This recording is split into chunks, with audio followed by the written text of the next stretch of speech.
Bonjour, bienvenue à vos lendemains du Conseil, la séance du 1er février de la ville d'Amos. Alors, vous savez, c'est la période de l'année où nos organismes déposent à la MRC d'Abitibi dans les différents fonds touristiques, culturels et les fonds structurants. Alors, vous allez voir, on a plusieurs beaux projets à appuyer, des projets qui sont, d'Amos, mais qu'on appuie là, pour aller chercher des fonds à la MRC d'Abitibi. Alors, si je commence là, en 4.1, on avait à nommer au comité d'analyse des revitalisations des façades un nouvel membre. Dans le fond, c'est Lise Dubois, qui est la nouvelle DG de la Chambre de commerce du centre Abitibi, là, qui va siéger sur le comité de revitalisation des façades.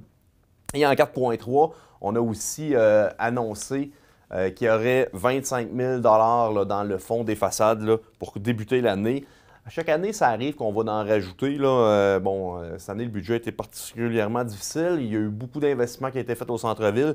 On juge que ça va être un montant suffisant pour entamer l'année. En 4.2, il y avait la nomination au comité consultatif d'urbanisme de Ghislaine Hébachère. On la remercie de son temps et on espère qu'elle se plaira. En 4.4, vous savez, on a des chemins privés sur le territoire de la ville d'Amos. Il y en a en fait au moins 3, là, qui sont le chemin Goulet, le chemin des Frères et la rue du Moulin. Normalement, les chemins privés, on n'a pas tendance à les nommer officiellement là, par les odonymes.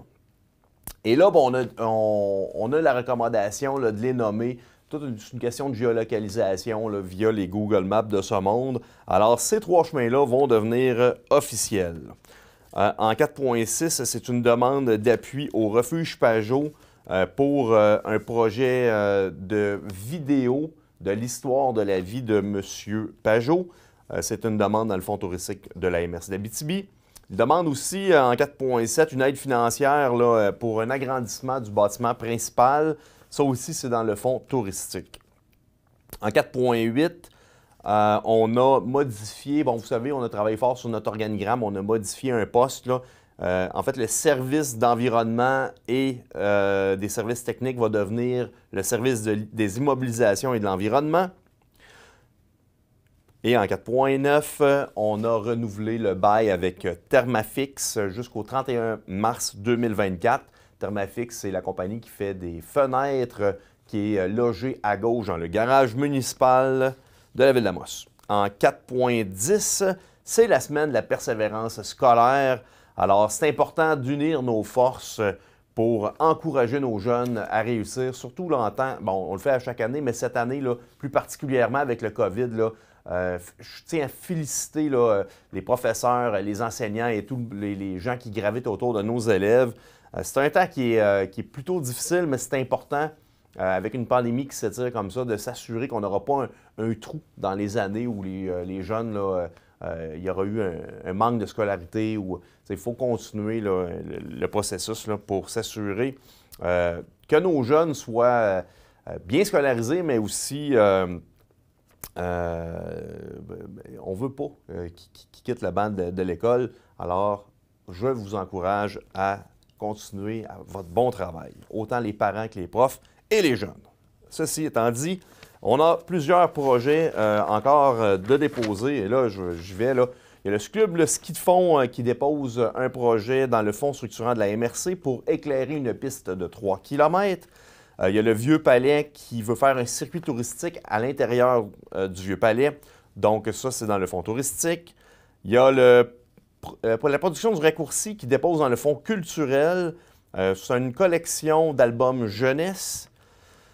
En 4.14 et 4.15, c'est 2 demandes dans le cadre du projet de Moment Factory, le projet de parc thématique sur la ressource hydrique, mais plus particulièrement le parc Anissibi. Dans le fond, on dépose dans le fond, c'est une demande dans le fonds Desjardins et à Hydro-Québec. En 4.16, vous savez, on a la volonté de faire un centre entrepreneurial et décontamination des terrains qui sont sur ce site. On a déposé un projet d'envergure et on espère aller chercher un montant de 10 millions pour la décontamination du site. Bref, ça prenait une résolution, alors c'est fait depuis hier. Et en 4.17, on a le service, en fait, On a besoin de services de Manon Allard, qui est une spécialiste en coordination de sécurité au travail, pour réfléchir sur notre cadenassage, les fiches de cadenassage, ces choses-là. Alors, c'est un contrat qui s'étend à une journée par semaine là, pour les prochains mois. En 6.1, on a donné des aides financières qui sont au budget, qui sont généralement récurrentes là, à divers organismes. J'y vais en rafale. L'accueil d'Amos, 4 000 l'entretien du chemin Lac Arthur pour 10 000 la maison de la famille, 3 000 l'orchestre symphonique régional, 2 000 le comité culturel d'Amos, 4 500 lycée M d'Amos, qui est l'Institut canadien des mines, section Amos, pour 3 000 le comité des loisirs de Saint-Maurice, 19 000 le marché public, 3 000 et le club nautique, 5 000 Pour ce qui est des statistiques de la construction, bon, on a fini le mois de décembre avec 8 demandes de permis pour un montant de 527 000 comparé à 2019, qui était 11 permis, 772 000 Si on fait un résumé de l'année, on a eu une très bonne année en 2020.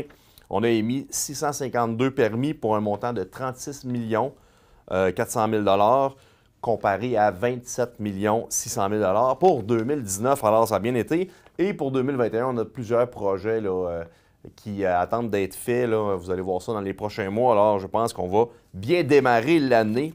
Ça faisait le tour du conseil, notre deuxième conseil encore confiné qu'on a dû faire à huis clos.